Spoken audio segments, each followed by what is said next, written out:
হলো নেইমার, আর এই random subscriber যদি একে ফুটবলে হারাতে পারে তাহলে আমি ওকে দেব $5 লাখ।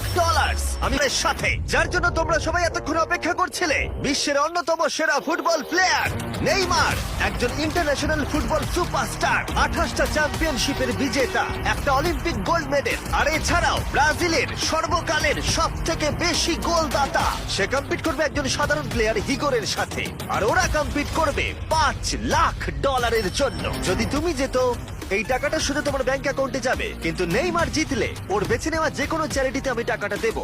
বুঝে গেছো? হ্যাঁ বুঝেছি। আমায় ক্ষমা করো, তুমি হেরে যাবে। আরে নেইমার বলছে তুমি হেরে যাবে, তোমার কি এটাই মনে হয়? না, একদমই না। ঠিক আছে, নেইমার এটা থেকে ভয় পাবে না। ওয়াও ওয়াও, ঠিক আছে। প্রতিবারের মতোই এই গেমের নিয়ম খুবই সহজ। আমরা শুরু করব একটা পেনাল্টি শুট আউট দিয়ে। দুজনে স্কোর করলে আমরা 15 পা করে পিছিয়ে যাব। ততক্ষণ আমরা এটা করে যাব যতক্ষণ না একজন স্কোর করে আর একজন মিস করে দেয়। কে প্রথমে শুরু করবে? চলো। Rock paper scissor shoot. আমি আমি জিতে প্রথম। গেছি। তাহলে নেইমার প্রথমে। এতে পুরো চাপটা আমার উপরেই পড়বে। ইজি। ইজি। ঠিক আছে, আমরা দেখলাম দুজনেই স্কোর করলো, কিন্তু এবার আমরা 15 পা পিছিয়ে যাব। ও নেইমার এবার সিরিয়াস হচ্ছে। তোমার এবার ভয় পাওয়া উচিত, ও কিন্তু জুতোর ফিতে বাঁধলো। প্রথম 4টে শট নেইমারের মতো বিখ্যাত ফুটবলার কখনোই মিস করতে পারে না। এতক্ষণ পর্যন্ত দুজনেই খুব সহজেই মারছে। 5 নম্বর শট থেকে নেইমারের সাথে সাধারণ প্লেয়ারের পার্থক্য বোঝা যাচ্ছিল।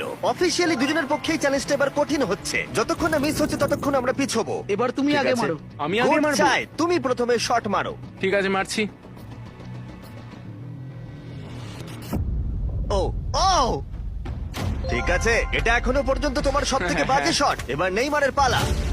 ও ও মাই গড, বলটা পুরো সুইং করে গোলের ভেতরে গিয়ে ঢুকলো। চাপে পড়লে খুব ভালো লাগে। বিশ্বকাপের চাপের সাথে এটা তুলনা হয়? না, বিশ্বকাপে আরো বেশি চাপ।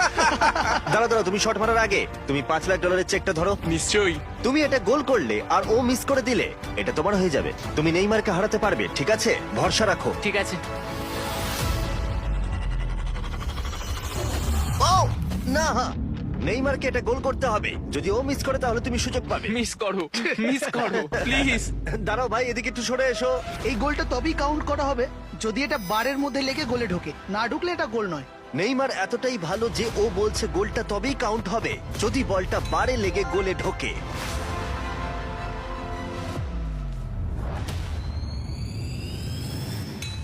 ও ভাই আর মিস করো না, আরে সত্যি মিস বলছি, করো তুমি না ভাই, পারবে। চলো।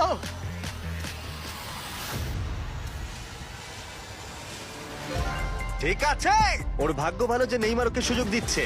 ও নেইমার, ও অপেক্ষা করলো